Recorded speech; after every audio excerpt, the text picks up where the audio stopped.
أعوذ بالله من الشيطان الرجيم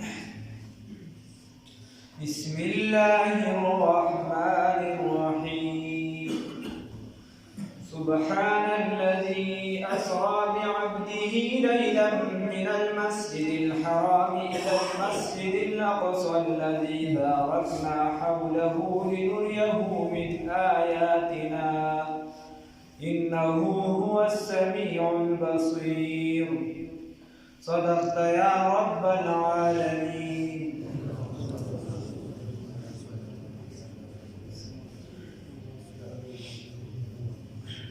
سورة بني إسرائيل ددينا آغاز کی د پنځلسم پاره مخکې سورة النحل تیر ربط و تعلق چونکې عوامو ته خو داسې ډېر ضروري نه او کم که داسې نور کسان یې ګوري نو د هغې لپاره یا د چا شو کې نو ربط و تعلق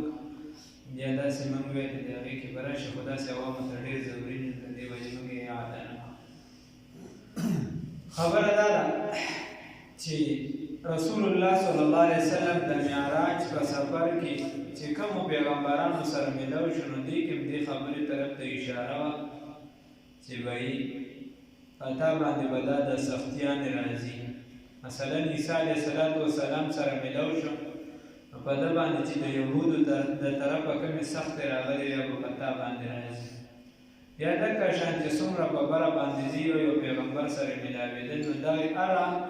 ملاقات کې یوې خبرې ته یا ډېرو خبرو ته اشاره وه تر دې چې اخره کې رسول الله صلی الله علیه وسلم د الله رب العزت سره ملاقات شو دا لسم پړو نو په دې کې اشاره وه دې خبرې ته الله رب العزت دې ته اشاره وه چې بهی کله ته فتح د مکې معظمې وشي نو بیا به ستا ملاقات وي ما سره بس هغې به ته په دنیا کې بیا نه پاتې کېږي. داسې نور اشارات وکړي. بیا دکه بیت المقدس چې دا بیا د سیدنا عمر په اسلام کې خورېده فتح د مکې وشو بیا اسلام چې دی الله رب العزت قرآن کې فرمایي اذا جاء نصر الله والفتح ورأيت الناس يدخلون في دين الله افواجا فوج در فوج به دا خلک اوس اسلام طرف ته راځي. دا اسلام بیا په خورېدو شو د سیدنا عمر فاروق رضی الله تعالی عنه په وخت کې هغه مشهوره چې کومه واقعه ده د سکولونو په کتابونو کې هم ده چې کله به غلام پوخ کېناست او کله به عمر رضی الله تعالی عنه کېناست هغه هم دکه موقع وه او بیت المقدس ته ورسېدل او بغیر د جګړې محاصره د مسلمانانو ډېر وخت کړی وه هغې ورته زموږ کتابونو کې ستاسو د خلیفه چې دی نښې موجودې دي بس خلیفه راولئ چې موږ یې دې مخامخ وینو د بلانه نو بس دا قبله ستاسو شوه بیت المقدس به درته برید ورنه که دغسې نه وي نو بریدو یې درته فلسطین چې کوم دغه مخصوص د بیت المقدس چې کومه حصه وه بیا دغه د عمر رضی الله تعالی عنه په زمانه کې چې دی دغه ونیسلې شوه امام واقدي صاحب په تفصیل سره نور رانقل کړی. بیا وروستو چې دی د مسلمانانو ناخوا دېخوا شو بیا سلطان صلاح الدین ایوبي رحمه الله ونیسه او بیا تر څو پورې اگر که خلافت چې دی هغه د ډېر کمزوروالي شکار و چې تر څو پورې دا یعنې مخصوصېده او خلافت یو نامنهاد خلافت و نو چا دغه بیت المقدس طرف ته سر نه شو چتولی خو دغې پسې طریقه باندې ټوټې ټوټې کړو بیا دغه بیت المقدس تر دې چې نن په ډېره ځمکه باندې د اسرائیلو قبضه ده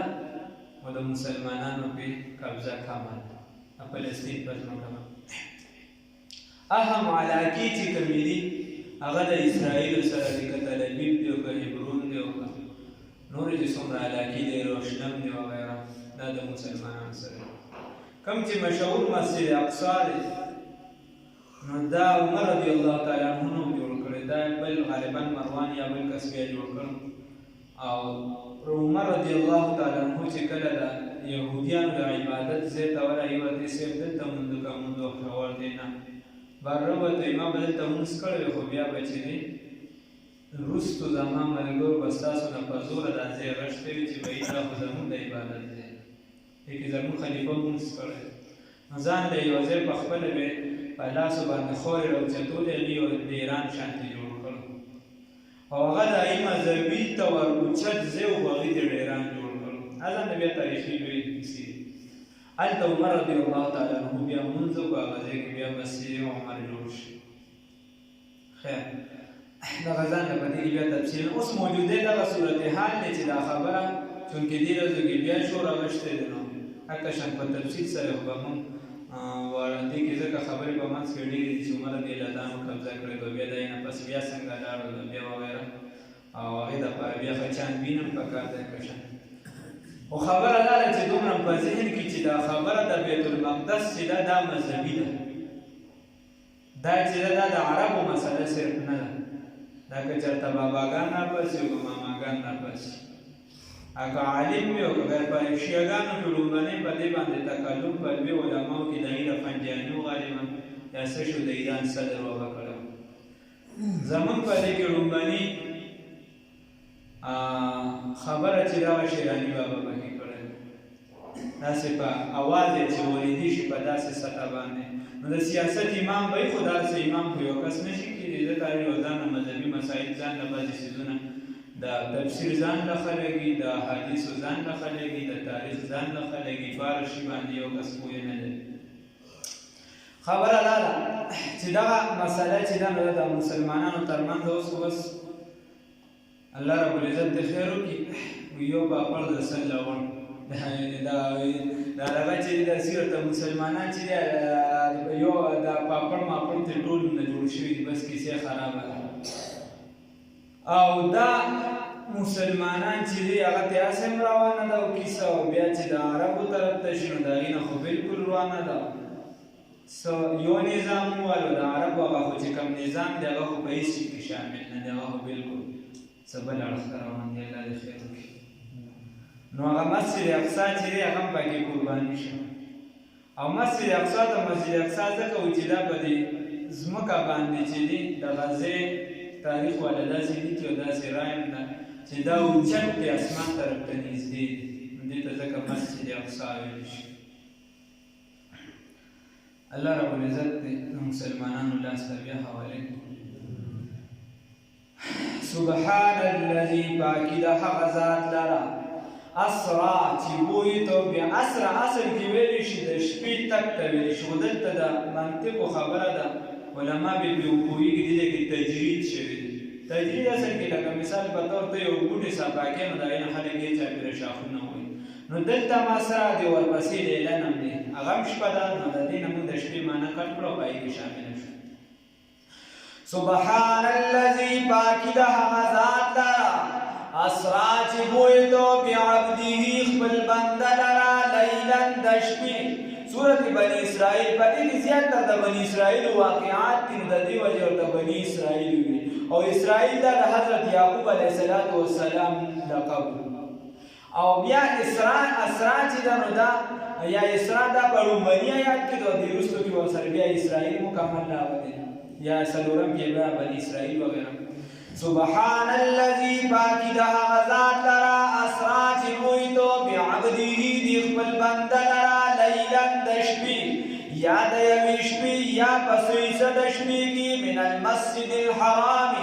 د مسجد حرام نه الله رب العزت هغه ذات دی نو دې کې بعبده عبد کې اشاره ده دې خبرې ته وایي کېده حدیث کې هم راغلی دي الله رب العزت رسول الله صلی الله علیه وسلم نه تاسو کو ته د ځان لپاره کوم نوم خوښې وي زه د ځان لپاره عبدیت خوښوم ستا زه د عبدیت مقام خوښوم چې زه ستا بنده یم نو بنده په دې باندې څوک کوي چې دې صحیح د الله بنده خالص دی د بنده بندګي نه کوي الله دې موږ خالص خپل بندګان وګرځوي سبحان الله ودې کې اشاره ده دې خبره ته عبادت کې چې وایي الله رب العزت رسول الله صلی الله علیه وسلم چې بوت دي نو سره د بدن سره د دې جسد د دنیا چې د الله رب العزت دیدار کړي سبحان الذي باودی کې سبحان الذي دې کې پاکي د هغه ذات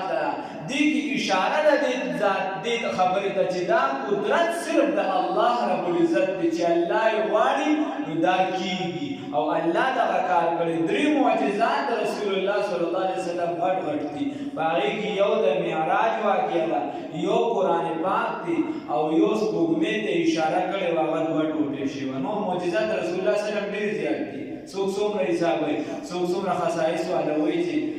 باقي صدري نیم زره دي، او بعض علما وایي چې نه هر ادا د رسول الله صلی الله علیه وسلم دا ځان له یو معجزه. خیر خو دا پکې غټ غټ معجزات دي. یو پکې د معراج واقعه ده. الله وایي سبحان الذي پاکي د هغه ذات لره اسرا چې بویتو بعبده خپل بنده لره لیلا په سیسه د شپې کې یا د یوې شپې من المسجد الحرام د مسجد حرام نه. نو ابوبکر رضی الله تعالی عنہ وایي زما څه کارو او زران رسول الله صلی الله علیه وسلم پسې غلې شانتې د دروازه کوله وکړه. رسول الله صلی الله علیه وسلم په خپل بستر باندې نو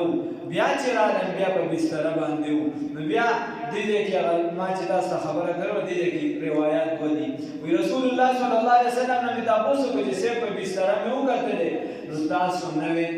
وی ما ته بیا دا خبره اجمالی وکړه، تفصیلا نه اجمالی راته وکړه، مختصر چې داسې زه خو مسجد اقصی ته لاړم بیا معراج ته لاړم. نو ابوبکر صاحب ورته آمنتو وصدقتو، ما زه دا خبره منم، زه په دې یقین ساتم، وصدقتو او ما د دې تصدیق وکړ، ما د دې تصدیق وکړ. داسې ورته وکړه. ها دا خبره ورته وکړه. او څوک وایي چې د دې نه پس بیا د ابوبکر صاحب لاړ او د خلکو ته خبره وکړه. نو خلکو ورته وایي چې دې خو منې موږ یې نه منو، دا خبره خو ټوله مسجد اقصی ته خو بله لار د موږ دوه میاشتو کې رسو، بیا چې دې اسمانونو ته تاته داسې جوړ کړو. او بیا څوک وایي چې نه ابوبکر صاحب په خپل ځای کې دا خبر ورته ورسېده. نو هغه وایي چې کله زما محبوب ویلي نو آمنا وصدقنا، دلته دا الفاظ استعمال کړو چې زمونږ بیا ایمان دی او زمونږ دا یقین دی او موږ یې منو. نو بیا به خلکو هغه ته تصدیق. خیر نور چې دا ملاحده کوم اعتراضات کوي ملحدین چې دا معراج نه دی شوي یا دا یا هغه ولې نه دی شوي دا، نو دوی خو څه پورې د اسمانونو قایل نه دي چې یو کس اسمان نه مني نو هغه معراج څوک مني. سبحان الذي پاکي د هغه ذات لره اسرا چې بویدو بعبده خپل بنده لره لیلا د شپې د یوې شپې من المسجد الحرام د مسجد حرام نه الى المسجد الاقصى مسجد اقصى الذي باركنا حوله بارکنا چې برکت ورکړي برکت اچولې دي مونږه حوله کې چاپیره د دې نه د دې کې چاپیره مونږ برکت اچولې دي. ها الله رب العزت فرمایي بنوریه د پارا دي چې وخایو مونږه دغه بنده ته من آیاتنا د خپل نشانونه. الله رب العزت ورته خپل نشانې وښولې، جنت جهنم ورته وښولو، بیا چې د اسمانونو سیر وکړو دا ټول یې ورته وښودل. الله رب العزت فرمایي د دې لپاره چې موږ ورته خپل نشانې وښایو. انه یقینا الله رب العزت هو السمیع دا اوریدونکی دی، البصیر لیدونکی دی. وآتینا ورکړو موږ موسی سیدنا موسی علیه السلام ته دا معراج واقعه چې ده د قرآن د دې آیاتونو نه څه لږه ثابته اشاره ده. رستو سورة النجم کې براشي الله وی ثم دنا فتدلى فكان قاب قوسين او ادنى فاوحى الى الته چې ده د هغې نه چې د قرآن نه صراحتا ثابته ده او حدیث متواتره کې هغه حدیث چې هغه یو جماعت تر جماعت را نقل کړي چې مثال په تور د هغې کې د دروغ د سره احتمال نشي راتلی یې 10 کسان اورېدلي بیا 10 هغه یعنې زیات شوي وو کم شوي دي یا 10 د امت د هغه سره را روان وي خو ډېر ډېر کسان د یو بل نه دغه حدیث را نقل کړي. نو په دغه قسم چې یوم د معراج واقعه دا را نقل شوي ده احادیث متواتره. وآتینا ورکړو موږ موسی سیدنا موسی علیه السلام ته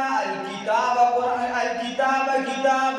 وجعلناه ګرځولي مو دغه لره هدن هدایت لبني اسرائیل د پاره د بني اسرائیل ته مو یو خبره کړې والله یو غسله الله خبردار لا الله تتخذوا خبردار چې ونیسئ تاسو من دوني ما سوا زمانہ وکیلا کارساز. الله رب العزت ورته دا فرمایلو په کتاب کې په تورات کې چې زمانہ علاوه بل څوک کارساز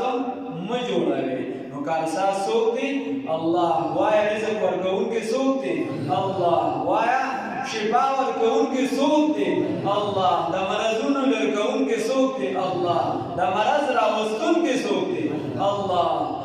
ستا په کور کې امن اطمینان سکون راوستونکی څوک دی؟ الله. دا څوک بل څوک نشي کولی ستا نه ژوند مرګ درکول عزت ذلت درکول. دا د چا په لاس کې دي؟ د الله.